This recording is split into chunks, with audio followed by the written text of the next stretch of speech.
अध्याय 3 भूविज्ञान geology geology 1 चट्टानें किस किस प्रकार की होती हैं? What are the different types of rocks? उत्तर चट्टानें 3 प्रकार की होती हैं। 1. आग्नेय चट्टानें इग्नियस रॉक्स, ये पृथ्वी के गर्भ में स्थित गर्म तरल पदार्थ मग्मा सतह पर या सतह के नजदीक ठंडा होने से बनी हैं। ये बहुत कड़ी रवेदार क्रिस्टलाइन व दानेदार होती है। इनमें परतें लेयर्स नहीं होती। इनमें कोयला सीम नहीं मिलती। उदाहरण ग्रेनाइट बेसाल्ट में डोलराइट। ये चट्टानें खानों में डाइक और सिल के रूप में मिलती हैं। 2. तलछटी चट्टानें सेडिमेंटरी रॉक्स, ये अन्य प्रकार की चट्टानों के अंश टूटकर पानी में जमा होने से बनी हैं। इसलिए ये कणदार होती हैं और कणों के बीच जोड़ने वाला मसाला सीमेंटिंग मटेरियल होता है। ये चट्टानें परत रूप में होती हैं। उदाहरण सैंडस्टोन, शेल, लाइमस्टोन। कोयला सीम इन्हीं चट्टानों में मिलती हैं। 3. रूपांतरित चट्टानें मेटामॉर्फिक रॉक्स, ये धरती के अंदर अन्य प्रकार की चट्टानों पर लंबे समय तक ताप व दबाव के प्रभाव से उनके बदले हुए रूप हैं। ये चट्टानें चिकनी दानविहीन होती हैं। उदाहरण मार्बल संगमरमर जो लाइमस्टोन से बना है, स्लेट जो शेल से बनी है, क्वार्ट्साइट जो सैंडस्टोन से बना है। रूपांतरित चट्टानों में कोयला सीम नहीं मिलती। नोट 1. ऊपर के वर्णन से स्पष्ट है कि जिन चट्टानों में कोल सीम मिलती है वे परतदार होती हैं और सब जगह वे एक प्रकार की या एक मजबूती की हों, यह जरूरी नहीं है। 2. पृथ्वी की सतह पर मिलने वाली मिट्टी कंकड़ मोरम और नदियों में मिलने वाली बालू भी वास्तव में चट्टानों के ही अंश हैं जो टूटकर बारीक कणों में बदल गए हैं। 3. कोलफील्ड में जमीन में मिट्टी चिकनी मिट्टी कंकड़ मोरम आदि की परतें होती हैं। उनके नीचे विभिन्न मोटाई और विभिन्न कठोरता की सैंडस्टोन शेल लाइमस्टोन की परतें होती हैं। कोयला सीमें इन्हीं विभिन्न प्रकार की तलछटी कमजोर होती हैं। चट्टानों के बीच मिलती हैं। जमीन की सतह के नजदीक चट्टानें प्रायः कमजोर होती हैं। ओवरमैन्स हैंडबुक कोयला कैसे बना? How coal was formed? उत्तर करोड़ों वर्ष पहले अत्यंत अनुकूल जलवायु के कारण पृथ्वी पर बड़े बड़े जंगल उगते थे। उस समय जमीन का धंसना उठना चालू था जिससे पूरे के पूरे जंगल गिर जाते थे और पेड़ पौधे पानी से बहकर नदी घाटियों झीलों व छिछले सागरों में विशाल भंडार जमा हो जाते थे।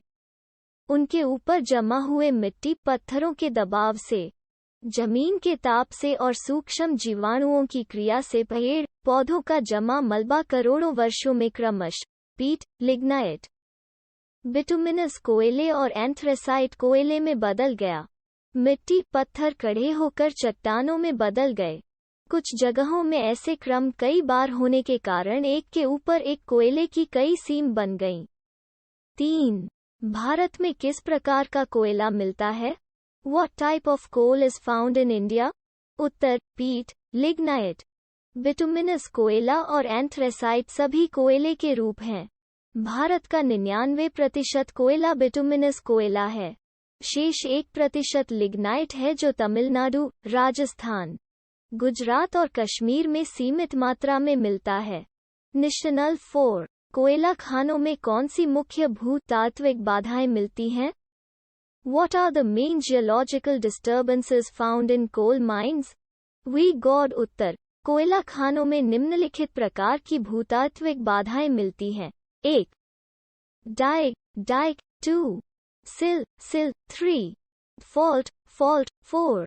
Washout 5. Roll 6. Fold 7. Pothole 8. Seam splitting of seam 5. Dyke किसे कहते हैं? उसका क्या प्रभाव होता है? What is a dike? What is its effect? 32.2 भूविज्ञान जियोलॉजी उत्तर परतदार चट्टानों को चीरती हुई दीवार की तरह खड़ी आग्नेय चट्टान को कमजोर भागों को तोड़कर जब डाइक कहते हैं। पृथ्वी में उथल पुथल के समय भूगर्भ का गर्म तरल पदार्थ ऊपर आता है तो परतदार चट्टानों में ठंडा होने पर डाइक बन जाता है। वो सरफेस भी पहुंच सकता है। उसकी मोटाई कुछ सेंटीमीटर से 20 मीटर से अधिक व लंबाई किलोमीटर तक हो सकती है। डाइक पत्थर डोलराइट या माइका पायरिडोटाइट बहुत ही कड़ा होता है। ड्रिलिंग ब्लास्टिंग में कठिनाई होती है। मशीन कटानी नहीं हो सकती। कोल सीम चित्र। डाइक, यह डाइक सरफेस तक पहुंच गया है। डाइक आसपास के कोयले को जला देता है या झामा बना देता है। डाइक के पास चाल बहुत खराब मिलती है।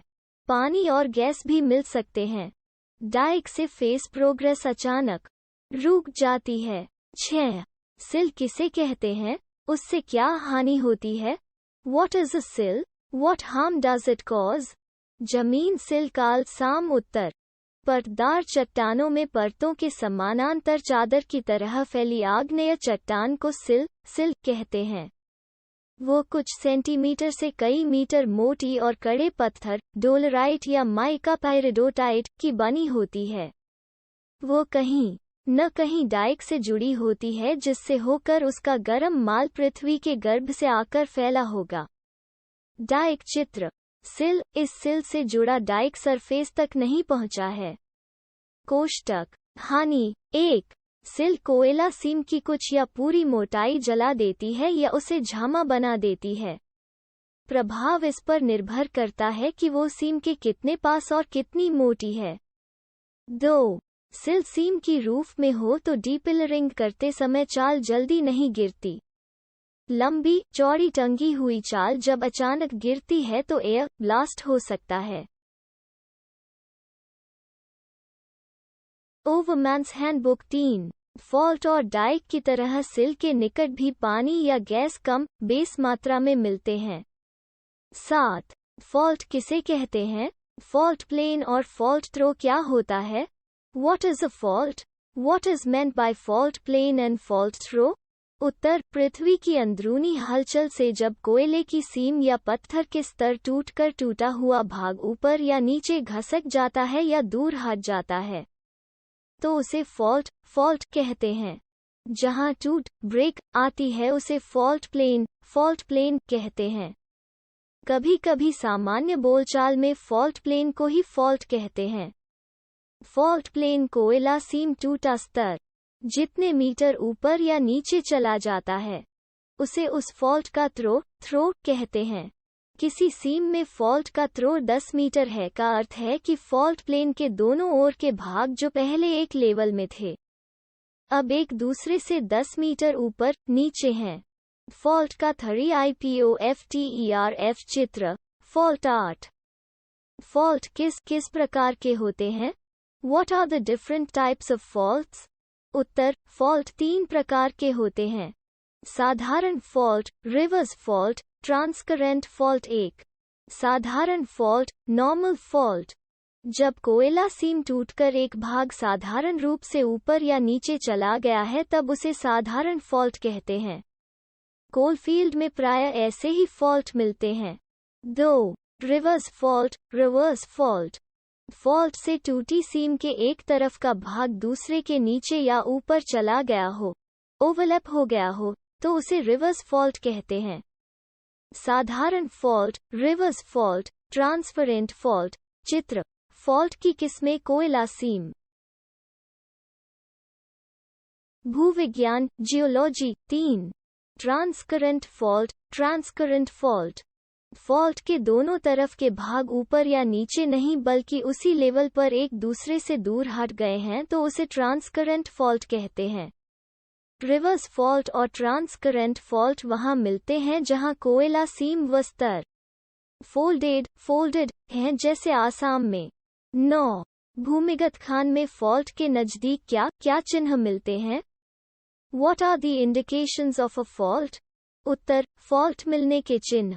1. फेस में कोयले की जगह पत्थर मिलना। 2. सीम के डिप का परिमाण या दिशा अचानक बदल जाना। 3.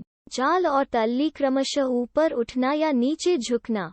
4. सीम की मोटाई क्रमशः घटते जाना. 5. कमजोर चाल व कांथी, बहुत से स्लिप्स, फॉट क्रैक्स या चिकना कोयला या पत्थर, स्लिकन साइड्स, मिलना. 6. सीम का कोयला टूटा हुआ, क्रश्ड, मिलना. 7. चाल या तल्ली से पानी का रिसाव. 8. गैस के रिसाव में वृद्धि या जहां गैस पहले न मिली हो वहां गैस मिलना.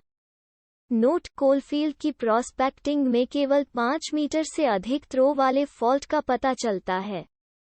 इससे कम थ्रो के फॉल्ट का पता माइन चलाते समय ही लगता है. 10. फॉल्ट से क्या क्या खतरे हैं? फॉल्ट के नज़दीक क्या सावधानियां बरती जाती हैं? What are the dangers associated with faults? What precautions are taken in the fault zone? Uttar: fault से खतरे फॉल्ट के नज़दीक क्षेत्र चूर क्रश्ड होकर कमजोर हो जाता है. इसलिए चाल, कांथी गिरने का खतरा, खान में पानी की बाढ़ का खतरा, गर्म गैस का खतरा, क्रश्ड कोयले में स्पोटेनियस हीटिंग हो जाने का खतरा. सावधानियां: फॉल्ट के नज़दीक इंस्पेक्शन में विशेष सावधानी. स्पोर्ट: रास्ते कम से कम संख्या में और सकड़े चलाना. सिस्टेमेटिक स्पोर्ट रूल का ठीक पालन, जहां जरूरी हो फोपोलिंग, ब्लास्टिंग में विशेष सावधानी की कंपन कम से कम हो. पानी: वर्किंग प्लान पर ओल्ड वर्किंग की स्थिति दिखाना. सरफेस सर्वे द्वारा फॉल्ट की स्थिति और ऊपर वाले पानी के टैंक आदि की स्थिति पता करना.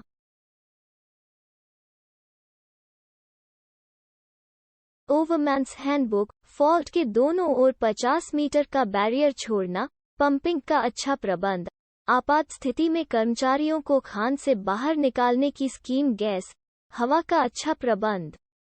गैस जांच में विशेष सावधानी, स्टोन डस्टिंग, सिर्फ फ्लेमप्रूफ मशीनें प्रयोग करना. फेस में 1.5 मीटर के एडवांस होल करना. 11. अप थ्रो फॉल्ट और डाउन थ्रो फॉल्ट किसे कहते हैं? What is meant by up throw fault and down throw fault? Up throw fault F. उत्तर: भूमिगत खान में फॉल्ट के दूसरी ओर यदि सीम ऊपर चली गई है तो उसे अप थ्रो फॉल्ट कहते हैं.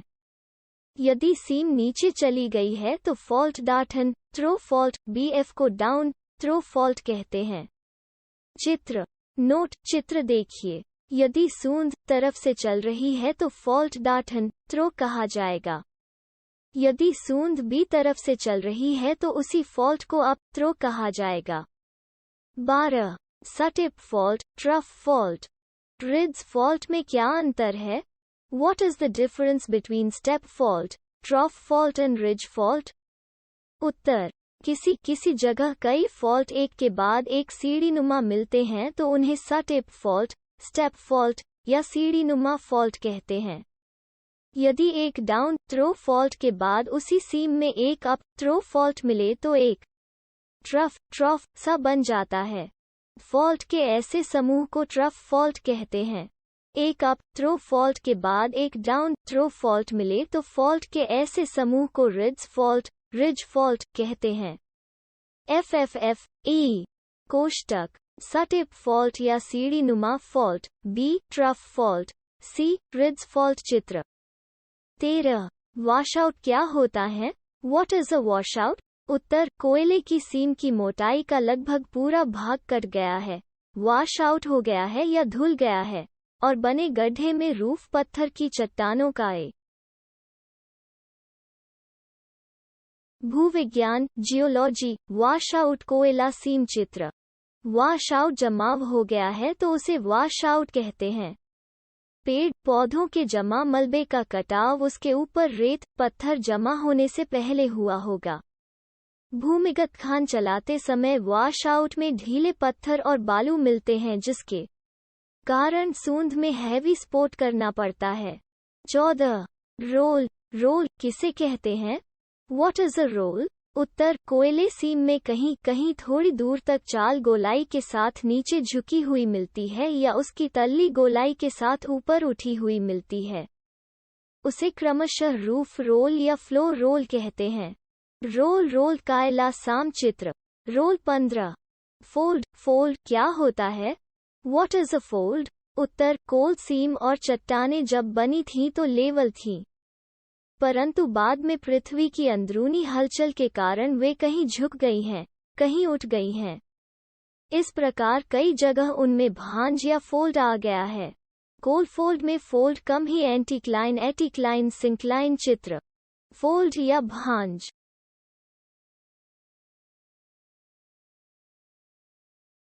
ओवरमैन्स हैंडबुक मिलते हैं, परंतु कुछ स्थानों में जैसे आसाम और जम्मू कश्मीर में फोल्ड बहुत मिलते हैं। फोल्ड में धरती के प्रेशर के कारण प्रायः कोल सीम व स्तरों में कुछ प्रेशर बना रहता है। इस कारण स्पोर्ट में विशेष ध्यान रखना पड़ता है। उनमें गैस और पानी की समस्या भी अधिक आती है। नोट चित्र से स्पष्ट है कि फोल्ड की दो भुजाओं में डिप की दिशा अलग अलग होती है। जहां स्तर ऊपर उठे हुए हैं वहां दोनों भुजाओं में डिप विपरीत दिशाओं में होता है। उसे एंटीक्लाइन कहते हैं। जहां स्तर नीचे झुक गए हैं वहां दोनों भुजाओं के डिप एक जगह मिलते हैं। उसे सिंक्लाइन कहते हैं। 16 पॉटहोल क्या होता है? उससे क्या खतरा है? What is a pothole? What are its dangers? उत्तर, पॉटहोल कुआनुमा सरफेस सब्सिडेंस है, जो बालुई नर्म स्तरों का माल भूमिगत वर्किंग या गोफ में बह जाने से बना है। उसकी गहराई 40-45 मीटर हो सकती है। पॉटहोल प्रायः तब बनते हैं जब कम गहराई पर कमजोर बलुई स्तरों के नीचे वर्किंग फॉल्ट की ओर बढ़ती है और सरफेस पर पानी जमा होता है। पानी से नर्म स्तरों की ताकत और भी घट जाती है तथा सब्सिडेंस हो जाता है।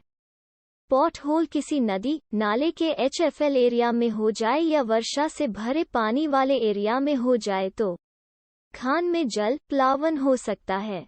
ऐसा कई जगह हो चुका है।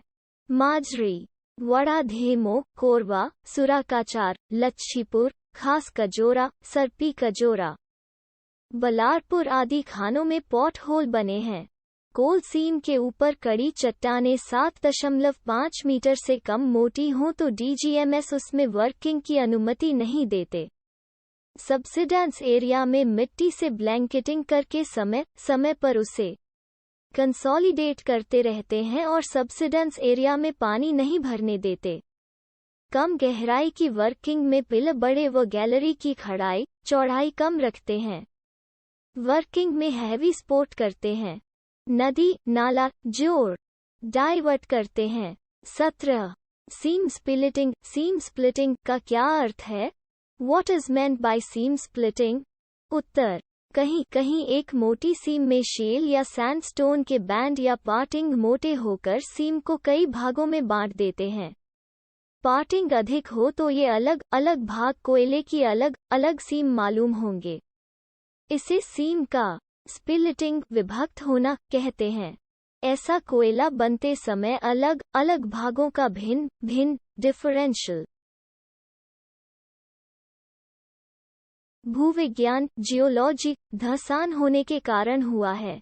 स्पिलिट्सी में अक्सर कुछ दूर किसी अन्य कोलियरी में मिलकर एक मोटी सीम बनाती हैं। 18 फॉल्ट के नजदीक सूंद पहुंच रहा है, क्या विशेष ध्यान दीजिएगा?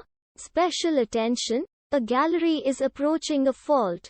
To which points will you pay? Uttar, fault के नजदीक कार्य फॉल्ट से गैस पानी रूफ फॉल का खतरा हो सकता है। गैलरी को खड़ाई घटा देंगे। 2 फॉल्ट के 30 मीटर दूर से ही गैस जांच के लिए कम से कम 1.5 मीटर का एडवांस बोरहोल लगाना शुरू करेंगे। 3 गैस जांच ध्यान से करेंगे। 4 हवा संचार अच्छा रखा जाएगा। मूल सूंद चलता है तो उसे मुख्य सूंद से एक समय पर 3 मीटर से आगे नहीं बढ़ाएंगे। 5 पानी के सीपेज पर नजर रखेंगे। 6 मेन फॉल्ट से पहले छोटे फॉल्ट या स्लिप मिल सकते हैं। जाल कांथी की जांच ध्यान से करेंगे। फॉल्ट अंदाज दूरी से पहले भी मिल सकता है। 7 विधिवत स्पोर्ट नियम के अनुसार स्पोर्ट करेंगे। जाल उघरते ही स्पोर्ट करेंगे। स्पोर्ट टाइट रखेंगे, झूले झाड़ देंगे। 8, 9 गैलरी सेंटर लाइन के अनुसार व निर्धारित नाप की ही चलाई जाएगी। ड्रिलिंग, ब्लास्टिंग ऐसे की जाएगी कि कंपन कम हो, चाल खराब न हो। संभव हो तो फॉल्ट को पिकमनिंग से पार किया जाएगा। 19. आउटक्रॉप और कंसील्ड आउटक्रॉप किसे कहते हैं? What are outcrops and concealed outcrops? Uttar, outcrop किसी कोल सीम या पत्थर स्तर का आउटक्रॉप वो भाग है जो सरफेस पर खुला दिखाई देता है। कंसील्ड आउटक्रॉप सरफेस चित्र। आउटक्रॉप और कंसील्ड आउटक्रॉप या इनक्रॉप 1 मीटर कोल सीम। ओवरमैन्स हैंडबुक कंसील्ड का अर्थ है छिपा हुआ। कंसील्ड आउटक्रॉप वो आउटक्रॉप है जो सरफेस पर दिखाई नहीं देता, बल्कि मिट्टी या मल में, सॉइल और अलूवियम से ढका रहता है।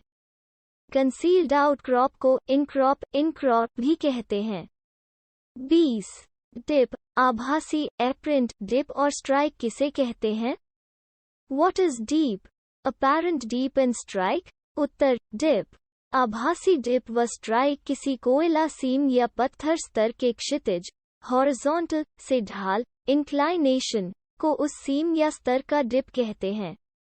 सर्वाधिक डिप को ट्रू डीप कहा जाता है।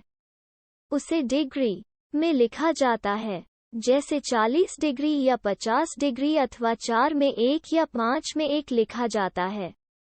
सर्वाधिक ढाल को छोड़कर अन्य किसी भी दिशा में ढाल को आभासी डिप अपैरेंट डीप कहते हैं। सर्वाधिक ढाल से 90 डिग्री की दिशा में सीम या स्तर का डिप 0 होता है और इस दिशा को स्ट्राइक डायरेक्शन कहते हैं। स्ट्राइक दिशा में सीम या स्तर का कोई ढाल नहीं होता और स्तर क्षैतिज हॉरिजॉन्टल होता है। नोट 6 में एक ढाल को डिग्री में कैसे बदलेंगे? संख्या 56 याद रखिए। 56 में 6 का भाग दीजिए तो भागफल 9। बस 6 में एक ढाल का अर्थ है 9 डिग्री ढाल। 4 में एक ढाल को डिग्री में बदलना है तो 56 जोड़ 4 = 14, मतलब 4 में 1 = 14 डिग्रीज।